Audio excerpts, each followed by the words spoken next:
नमस्कार दोस्तों, आप देख रहे हैं दिनेश टॉक्स। इसे देखना तो बनता है। और आगे न्यूज देने से पहले यह है कि आज का जो लाइक्स का टारगेट है 1 घंटे में 3000 लाइक्स का है, तो मैं उम्मीद करूंगा जल्दी से पूरा कर देना। तो डीडी परिवार, ये रहा पहला समाचार जो नए साल पर हैप्पी 2021 के लिए बहुत बड़ी खुशखबरी है। कोरोना वैक्सीन के बारे में एक खबर है और मैं आपको बता देता हूं कि जो इंडिया में पहली वैक्सीन है जिसको मंजूरी मिल गई है वो है कोविशील्ड, जो कि ऑक्सफोर्ड की है और इसे सीरम इंस्टीट्यूट ऑफ इंडिया बना रही है। पूरे इंडिया में ड्राई रन होगा, मतलब ये है कि कैसे वहां पर ये सब चीजें होंगी, कैसे व्यवस्था की जाएगी, वैक्सीन कैसे लगाई जाएगी, इन सब की जो है प्रैक्टिस कराई जा रही है इस समय, ताकि जैसे ही अप्रूवल आया, अभी अप्रूवल नहीं आया लगाने का, जैसे ही अप्रूवल आएगा उसके बाद ये सारी चीजें हो जाएंगी। तो उससे पहले की ये रिहर्सल है। अब इसके अलावा एक और खुशखबरी देता हूं कोविड के बारे में, जो कोविड वैक्सीन के बारे में, ये फ्री रहेगी ऑल ओवर इंडिया, जो कि हेल्थ मिनिस्टर डॉक्टर हर्षवर्धन ने बोल दिया है। तो है ना खुशखबरी, 2021 में घुसते ही खुशखबरी। वाह दोस्तों, ये अपडेट है स्ले पॉइंट और ट्रिगर इंसान की कंट्रोवर्सी के बारे में। अब वो खत्म हो चुके, मैंने आपको बताया था। उन्होंने अपने सारे ट्वीट डिलीट कर दिए, लेकिन अब उन्होंने जो ट्वीट डाले हैं वो भी कॉपी डाले हैं। भाई साहब, ये गलत बात है। दोनों ट्वीट आप देखेंगे बिल्कुल एग्जैक्टली सेम है कि दोनों से गलतियां हुई हैं। और अब नया साल मुबारक हो। अब थोड़ा बहुत एंटरटेनमेंट तो चलता है। दोस्तों, ये अपडेट है यूआईसी ब्लॉग्स के बारे में। उनका ये वीडियो जो आया है उसमें उन्होंने 3 बड़ी बातें कही है। पहले, जिद नाम जो उनका है, उनका जो ट्रेडमार्क हो चुका है, उनकी इंटेलेक्चुअल प्रॉपर्टी है। इसी वजह से उन्होंने जी5 पर एक वेब सीरीज आने वाली थी जिद नाम से, उसका नाम चेंज करवाया, जीत की जिद करवा दिया है। और ये उनकी बहुत बड़ी विक्ट्री है कि उनका जो ट्रेडमार्क है उसका वो मिसयूज नहीं होना देना चाहते, इसके लिए उन्होंने ये स्टेप लिया। इसके अलावा उन्होंने मुंबई के निखिल को भी टारगेट किया और क्या कहा है एग्जैक्टली आप देखिए। मैं बहुत सारे सब्सक्राइबर से मिलता था जिन्हें बैक स्टोरी पता ही नहीं है, जो बार बार पुरानी चीज़ें निकालते थे मेरे सामने। All these things demotivate you, because मैं बता नहीं रहा कि मैं कितना फाइट कर रहा हूँ और क्या चीज़ें चल रही हैं, कितने ऑब्जेक्शंस आ रहे हैं हमारे पे, कितने ऑपोजिशंस आ रहे हैं। Literally some subscribers were telling me कि मुझे उस पर्सन से माफ़ी मांगनी चाहिए जिसने मेरे पीठ में खंजर घोपा है, just because he has more numbers.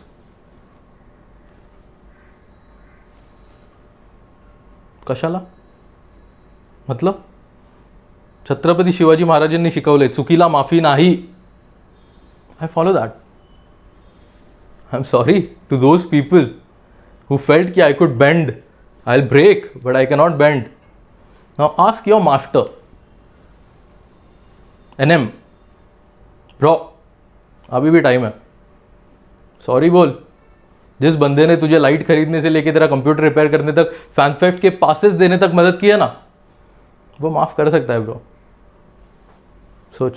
अब यहां पर बात खत्म नहीं होती. उन्होंने टेक्निकल गुरुजी के बारे में भी कुछ बात की है, क्योंकि ये सारी बातें उन्होंने डायरेक्ट नाम लेकर के नहीं की है, लेकिन डिकोड करके आपको यही समझ में आएगा वो किसके बारे में बात कर रहे हैं. आप कमेंट सेक्शन में चेक कर सकते हैं, वहां पर आपको टेक्निकल गुरुजी और मुंबई के निखिल के नाम ही मिलेंगे इन सब बातों के बारे में. एक्चुअल में कहा क्या है यूएससी ब्लॉग ने, आप देखिए. I hope this video makes our Indian youth aware about the importance of intellectual property and how important it is to register your idea, क्योंकि कल कोई भी आके चुरा सकता है and he will capitalise it in front of your eyes and you would be able to do anything.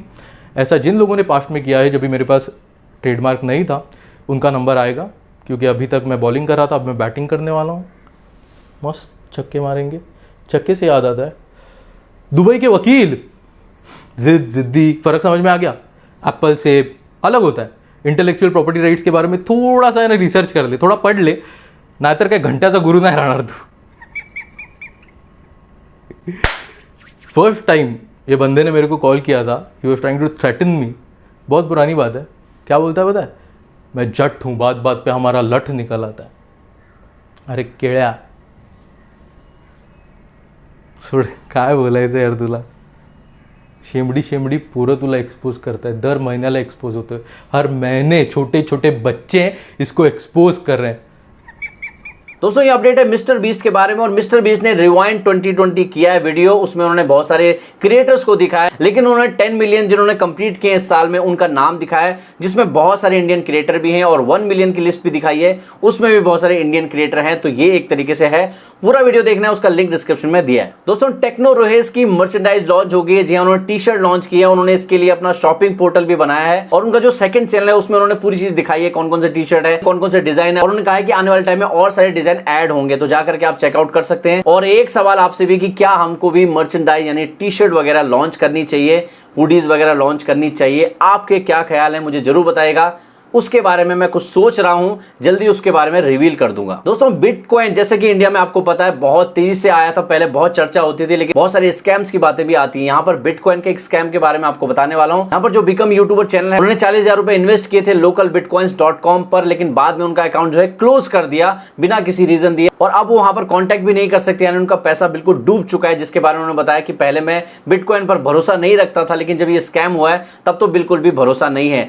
आपके क्या एक्सपीरियंस है, क्या आपने कभी बिटकॉइन खरीदा है? क्योंकि मैंने तो आज तक कभी खरीदा नहीं है, ना मेरा कोई ऐसा एक्सपीरियंस है। दोस्तों ये अपडेट है मुनव्वर फारूकी के बारे में, जो कि स्टैंड अप कॉमेडियन है। उनको अरेस्ट कर लिया गया है इंदौर में। इंदौर के कैफे में वो स्टैंड अप कॉमेडी परफॉर्म कर रहे थे, और जो उनके हिंदू गॉड्स और अमित शाह के बारे में जो रिमार्क थे उसको लेकर कुछ लोग ऑफेंड हुए। उसको लेकर के एक संगठन है हिंदू रक्षा संस्था नाम से, उसके मेंबर ऑफेंड हुए, उन्होंने उनकी पिटाई भी करी है। उसके बाद उनको पुलिस में सबमिट भी किया है और बाद में पुलिस ने उनको अरेस्ट कर लिया है। और यहाँ पर मुनव्वर फारूकी के अलावा भी कुछ 4 लोगों को और भी गिरफ्तार किया गया है। तो इसकी पूरी जानकारी एक वीडियो का लिंक डिस्क्रिप्शन में दे रहा हूं, जाकर आप चेकआउट कर सकते हैं। दोस्तों रोहित सिद्धवानी के चैनल पर एक वीडियो आया है जो कि है रिवाइंड 2020, और वहां पर उन्होंने 2020 के जो भी मीम वायरल हुए हैं उसके ऊपर एक वीडियो बनाया। साथ में उन्होंने एक जगह पर ऐसा भी जिक्र किया है जो आशीष चंचलानी का पेड व्यू वाला कंट्रोवर्सी हुआ था, उसको भी उन्होंने हाईलाइट किया है। आप देखिए कैसे किया उन्होंने। सर ट्विटर पे ट्रेंड हो रहा था आशीष चंचलानी पेड व्यूज, आपका क्या विचार है इस बारे में?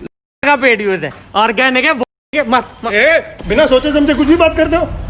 दोस्तों ये अपडेट है स्काउट के बारे में। स्काउट ने एक चैलेंज दिया है खुद को ही। दरअसल उन्होंने क्या किया, अपनी पुरानी फोटो शेयर की है और कहा कि मैं ऐसी शेप में आना चाहता हूं, अगर मैं शेप में नहीं आ पाया तो मैं अपना इंस्टाग्राम अकाउंट डीएक्टिवेट कर दूंगा। तो मुझे लगता है भाई इतना बड़ा चैलेंज दिया है तो हो सकता है वो बिल्कुल उसके लिए मेहनत कर रहे हैं और उम्मीद करेंगे वो अपना चैलेंज जीत जाए। दोस्तों ये अपडेट है सिफूजे के बारे में। उन्होंने एक इंस्टाग्राम में पोस्ट डाली है जिसमें उन्होंने ये बताया है उनकी जो खबरें हैं लॉस एंजलिस ट्रिब्यून और न्यूयॉर्क टाइम में भी आई हैं, जिसको लेकर वो काफी ज्यादा प्राउड भी महसूस कर रहे हैं, लोगों को थैंक यू भी कहा है। एक बात उन्होंने ये भी कही है कि मैं आर्म फोर्सेस से बिलोंग नहीं करता हूं, मैं एक फ्रीलांस मिट्टी सिस्टम का मेंटर हूं। और साथ में उन्होंने ये भी कहा है कि उनको बिल्कुल भी आइडिया नहीं है कि इतने बड़े मीडिया हाउसेस के पास उनके बारे में जो खबर है, अपडेट है, वो कैसे आई। तो उनके लिए काफी बड़ा मोमेंट है, उसके लिए सभी को थैंक यू भी कहा है। कल मैंने बोला कि एक कमेंट वाला एक वीडियो है, तो बहुत लोगों ने वहां पर कमेंट करके मुझे बताया कि सर हमने भी कमेंट किए लेकिन हमारा कमेंट तो दिखाई दे रहा है, आपने तो गलत बता दिया। भाई साहब मैंने भी जाकर के जब उसमें कल कमेंट किया था तो वो डिसअपीयर हो रहा था और उसके बाद वो दिखाई नहीं दे रहा था। बाद में देखा तो मेरे कमेंट मुझे दिखाई दे रहे हैं, लेकिन मैंने जब दूसरे अकाउंट से किया, अपने दिनेश टॉक 360 वाले से लॉगिन किया, उसी वीडियो को देखा तो वहां पर मुझे दिनेश टॉक्स वाला कमेंट नहीं दिखाई दिया। यानी कि अगर आप अपने एक अकाउंट से करते हैं तो वहां पर आपका जो कमेंट है वो दिखाई देगा, लेकिन दूसरे अकाउंट से करेंगे तो नहीं दिखाई देगा। इसी लॉजिक के साथ वहां पर आप देखेंगे वहां पर एक ही कमेंट दिखाई दे रहा है। अब ये कैसे हो रहा है, इसके पीछे की गणित क्या है वो मुझे नहीं पता। अगर किसी को पता है तो कमेंट सेक्शन में लोगों का ज्ञान बढ़ाएं। तो बस दोस्तों ये थी आज की अपडेट, कैसी लगी आपको कमेंट सेक्शन में जरूर बताइएगा और मुझे इंस्टाग्राम में जरूर से फॉलो कर लेना। 10K फॉलोअर्स का टारगेट है, उम्मीद करता हूं मैं जल्दी अचीव कर लूंगा अगर आपका सपोर्ट रहा तो बस यही है कि भाई डेली अपडेट्स के लिए हमारा जो वीडियो है 8 बजे आ जाता है, तो 8 बजे आप जरूर आ जाइए देखने के लिए और सपोर्ट करते रहिए, प्यार देते रहिए, बस ऐसे ही। तो बस मिलता हूं आपको नेक्स्ट वीडियो में, तब तक के लिए जय हिंद।